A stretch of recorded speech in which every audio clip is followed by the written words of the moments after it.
YCP నేతలు ఇద్దరూ ఆ పార్టీకి గుడ్ బై చెప్పారు. పార్టీ అధ్యక్షుడు వైఎస్ జగన్మోహన్ రెడ్డికి సమీప బంధువు బాలినేని శ్రీనివాసరెడ్డి, అత్యంత ఆత్మీయుడిగా మెలిగిన జగ్గయ్యపేట మాజీ ఎమ్మెల్యే సామినేని ఉదయభాను వైసీపీకి రాజీనామా చేశారు.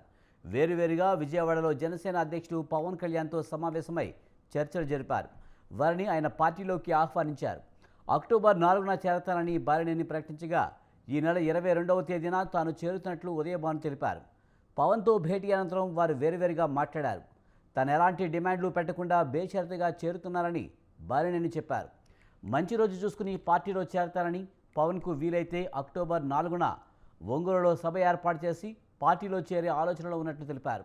ఆ కార్యక్రమంలో ప్రకాశం జిల్లాలోని తన అనుచరులు, ఎంపీటీసీలు, జెడ్పీటీసీలు, కార్పొరేటర్లు కూడా చేరతారని చెప్పారు. ప్రకాశం జిల్లాలోని ఇద్దరు వైసీపీ ఎమ్మెల్యేలు కూడా జగన్ను వీడి రావడానికి సిద్ధంగా ఉన్నారని తెలిపారు.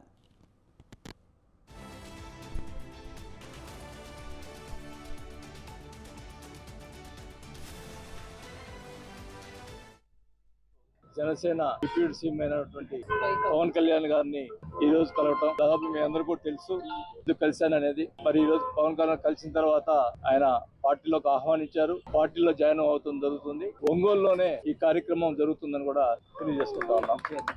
అధ్యక్షులు గారు పవన్ కళ్యాణ్ గారు ఒంగోలు రావడం జరుగుతుంది. అక్కడ మరి ప్రకాశం జిల్లాలో సంబంధించినటువంటి చాలా మంది నాయకులు కూడా చేరే వాళ్ళు ఉన్నారు. కార్పొరేటర్లు, జెడ్పీటీసీలు, ఎంపీపీలు అందరూ కూడా దాదాపు మరి కార్యకర్తలు మొత్తం చాలా మంది అందరూ కూడా పార్టీలో చేరడం జరుగుతుంది. మరి నేను నన్ను రాజకీయంగా రాజశేఖర రెడ్డి గారు రాజకీయంగా తీసుకొచ్చి నన్ను ఎమ్మెల్యేగా, మంత్రిగా చేసిన వ్యక్తి రాజశేఖర రెడ్డి గారు. అలాంటి వ్యక్తికి ఆయన చూపించినటువంటి బాటలోనే నడుస్తూ రాజశేఖర రెడ్డి గారు చనిపోయిన తర్వాత జగన్మోహన్ రెడ్డి గారు పార్టీ పెడుతుంటే అధిష్టానం, అప్పుడు కాంగ్రెస్ పార్టీ అధిష్టానం, మీరు జగన్మోహన్ రెడ్డి గారితో పోతే మీ మంత్రి తీసేస్తామంటే ఆ రోజు మా కుటుంబంలో ఎవ్వరు కూడా ఒక్క నిమిషం కూడా ఆలోచించకుండా మంత్రి పోయినా పర్వాలేదు మాకు అని చెప్పి మేము రాజశేఖర గారు మాకు ఇచ్చినటువంటి, ఆయన నాకు చూపించినటువంటి రాజకీయ భిక్ష పెట్టినటువంటి రాజశేఖర రెడ్డి గారికి కుటుంబానికి అండగా ఉండాలనే ఉద్దేశంతో నేను మంత్రి పదవి.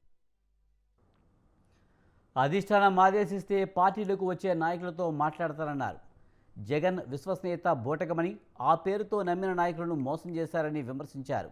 ఆయన విధానం పచ్చి మోసమన్నారు. ఆయన వైసీపీ పెట్టగానే మంత్రి పదవులు, ఎమ్మెల్యే పదవులు వదులుకుని ఆ పార్టీలో చేరిన 17 మందిలో ఒకరికి కూడా కేబినెట్ విస్తరణ అనంతరం మంత్రివర్గంలో స్థానం ఇవ్వలేదని, విశ్వసనీయతకు ఆయన మారుపేరైతే తన కోసం అన్ని వదులుకుని వచ్చిన 17 మందిని ఎందుకు పక్కన పెట్టారని నిలదీశారు. పార్టీలో తనకు చాలా అవమానాలు ఎదురయ్యాయని, అవసరమైనప్పుడు వెల్లడిస్తానని తెలిపారు. అంటున్నారు కదా జగన్మోహన్ రెడ్డి గారు, మంత్రివర్గంలో ఎవరైతే త్యాగం చేసినటువంటి, నేనేదో త్యాగం చేశానని చెప్పుకోవట్లే, మిగతా 15 మంది కూడా ఉన్నారు పాపం. వాళ్ళందరినీ కూడా ఈ 17 మందిలో ఒక్కరినైనా మంత్రిగా ఉంచావా అన్నాడు. కనీసం 4-5 ఇవ్వాలి కదా, కనీసం ఒక్కరు కూడా మంత్రివర్గంలో లేకపోవడం నిజంగా ఆయన మనస్తత్వం ఒక్కసారి అందరూ కూడా గమనించాలని కూడా తెలియజేసుకుంటాం. రాజశేఖర రెడ్డి గారికి ప్రేమ వల్ల, ఆయన మీద ఉన్నటువంటి ప్రేమ వల్ల ఇన్ని రోజులు ఎన్ని ఇబ్బందులు వచ్చినా, ఎన్ని ఆటంకాలు కలిగించినా, ఎన్ని రకాలుగా ఇబ్బంది పెట్టినా కూడా వైసీపీ పార్టీ వాళ్ళు నెట్టుకుని రావడం జరిగింది.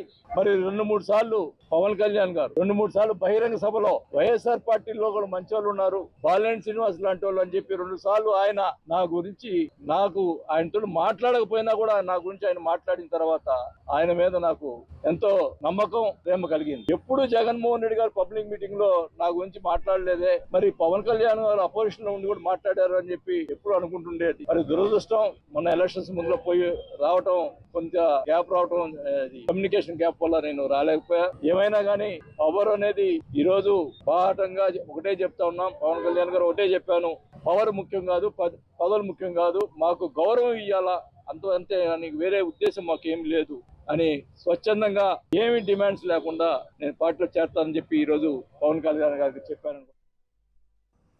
వైసీపీ పరిస్థితి దారుణంగా ఉందని ఉదయభాను చెప్పారు. ఎన్నికలకు ముందు అనేకసార్లు జగన్ను కలిసి చెప్పినా పట్టించుకోలేదని, మనసుకు కష్టం కలిగించిందనే వైసీపీని వీడానన్నారు. వైసీపీలోని పరిణామాలు చూస్తుంటే ఆ పార్టీకి భవిష్యత్తు లేదని స్పష్టమవుతుందన్నారు. తమ భవిష్యత్తు తాము చూసుకోవలసి ఉన్నందునే బయటకు వచ్చేస్తారని అన్నారు. తనతో ప్రయాణం చేసే వారిని కూడా జనసేనలోకి ఆహ్వానిస్తున్నారని చెప్పారు. పవన్తో అన్ని విషయాలు మాట్లాడారని, కుటుంబ తగ్గట్లుగా వివాదాలకు తావు లేకుండా నడుచుకుంటారని చెప్పారు.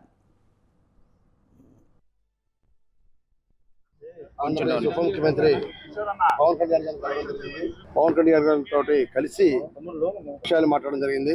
ముఖ్యంగా రేపు మా కాన్స్టిట్యున్సీలో కార్యకర్తలు, వైఎస్ఆర్సీపీ నాయకులు, కార్యకర్తలు ముఖ్య సమావేశాన్ని ఏర్పాటు చేశాం.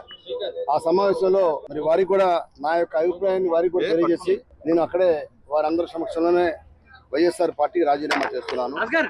ఆ తర్వాత 22వ తారీఖున సాయంత్రం పవన్ కళ్యాణ్ గారి సమక్షంలో ముఖ్యంగా నేను వైఎస్ఆర్ పార్టీ ఆవిర్భవించిన తర్వాత రాజశేఖర రెడ్డి గారిని చూసి, రాజశేఖర రెడ్డి గారి కుమారుడిగా జగన్మోహన్ రెడ్డి గారు ఇబ్బందుల్లో ఉన్నాడు.